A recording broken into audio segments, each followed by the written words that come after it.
Going into round 8 of Wijk aan Zee 2016. Two players shared the lead, Fabiano Caruana and Magnus Carlsen. Carlsen had a tough game, black against Sergei Karyakin, a player that he's often had difficulties against. And, well, this was a solid game, ended in quite a correct draw. Caruana had black against David Navara. Let's see what happened in that game. So, we join the game after 31 moves, and, well, Navara looks like he has a slight advantage. He has more active pieces in this endgame.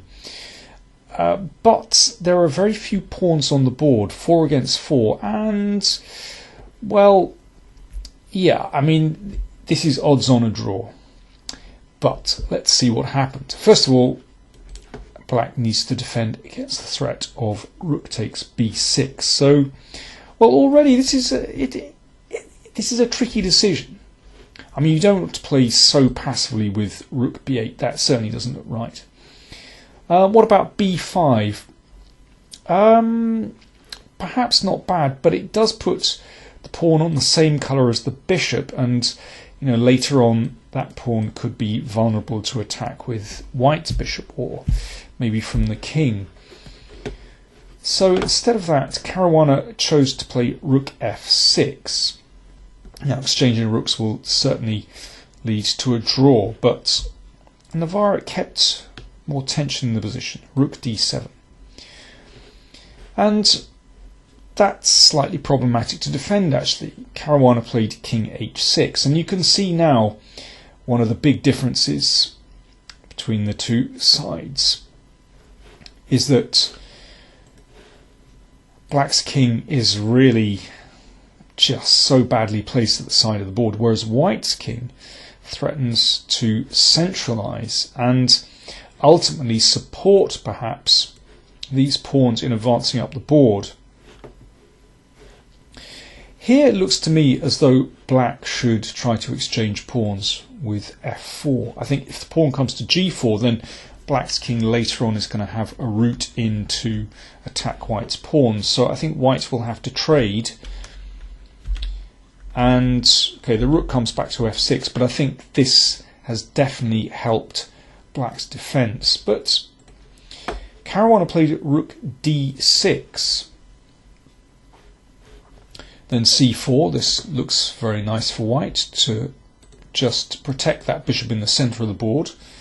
And black's bishop had to come back. Well, you can see the difference between the pieces. Black's rook and bishop a bit passive, whereas white's rook and bishop very active. But at the moment, there's nothing tangible for white. Black is still holding firm.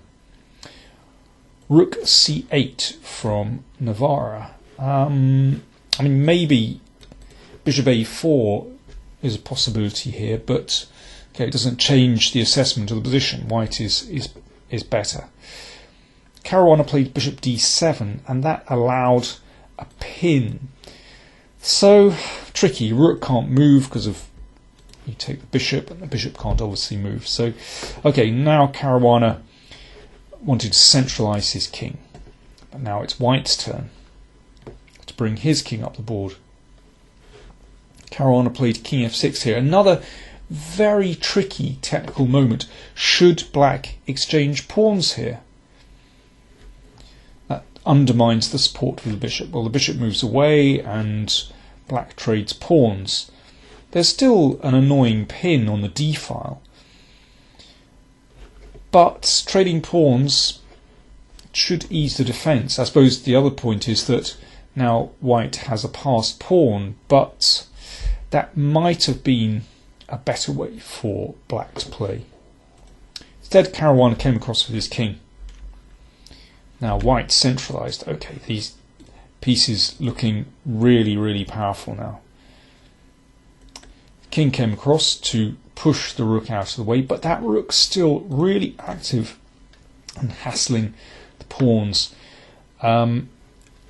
Caruana now played rook g6, which looks a bit ugly, but the problem is if you play king f6, then rook check, And well, if the king goes backwards, then rook f7 is very strong, and if king g5, then the king comes to e5. Fantastic centralization, and black's king has just been pushed to the margins.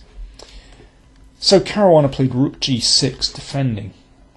So the king came in. I mean, what a beautiful centralization now. So black is really being dominated here, but still material is even nothing tangible for white as yet. But black is really passive now, horribly passive. Rook b8. So attacking the pawn, the rook has to come back. And rook h8. So black is having to basically bend to white's will here. It's very unpleasant.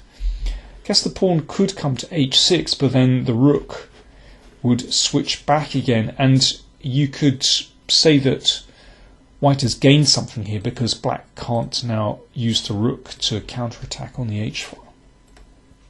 Caruana played rook h6, defending the pawn and attacking here. So h4 defends that one.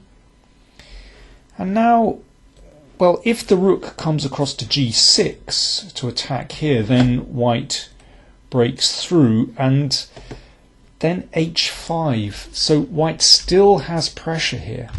You know, this push could be very nasty indeed. So bishop e6 from Caruana. I mean, both sides have tricky technical decisions. White could take here and take a pawn, but actually that would relieve black to a great extent. And you can hassle the king, you can keep checking the king, and eventually the king has to go backwards. There's no way through to the queen side. And you know, black has definite drawing chances here in spite of being a pawn down. But instead of grabbing the first pawn available, Navara played much better. He played rook a8. So looking perhaps to hassle here. Well, he just repeated moves. Wasn't quite sure what to do, but there's no harm in doing that. Keeping black basically guessing, and now he played a4. So he's got a 2-against-1 majority on the queen side, and now he's looking to create a passed pawn. So the players shuffling back and forth. Of course, black could never take on d5. That would give such a strong passed pawn there. Rook g6. Okay, so here's the critical moment where, you know, should white go back or does he go for a breakthrough? Well, Navara went for a breakthrough. He played rook a7. And here, well, black could stay passive with his rook, but then white would make a breakthrough like this. And with this terrible pin on the 7th rank and this pawn threatening to advance together with the king and the bishop, this looks very, very difficult for black. Caruana, after, well, over 15 minutes thought, took on g3, but now came the breakthrough. And it was decisive. This is so unpleasant. Suddenly c6 is threatened, winning a piece. Checking doesn't help black at all. c6 coming on the next move. So the king had to go back. And, well, c6 is possible here, but black might just sacrifice the bishop and hope for a draw there. But instead, Navara played a much better move, h5. That's a beautiful move, preventing black's rook from returning to g6 and enabling king d6, setting up a mating net. Caruana can do nothing here. He played f4, but king d6 came, threatening rook takes bishop. Bishop came back c6.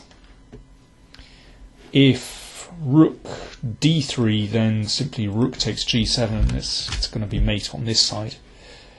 So rook g5. And now here is a beautiful winning move from Navara. He played bishop f7. and that takes away the e8 square from the king, and there is no decent defense to c7 and checkmate. Brilliant technical performance from Navara. And well, after the game he was very modest. He said, "I played relatively well, but Fabiano was probably tired because he played the endgame uncharacteristically inaccurately."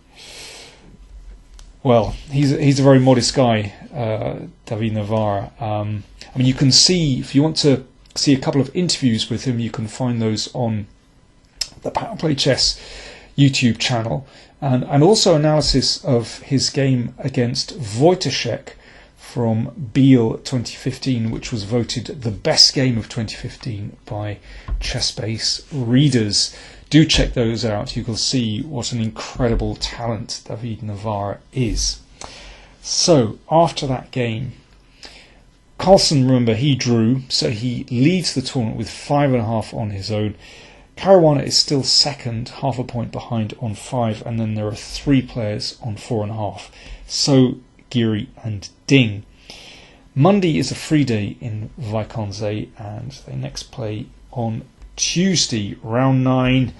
Carlsen faces Adams and Caruana plays Karyakin. Thanks for watching.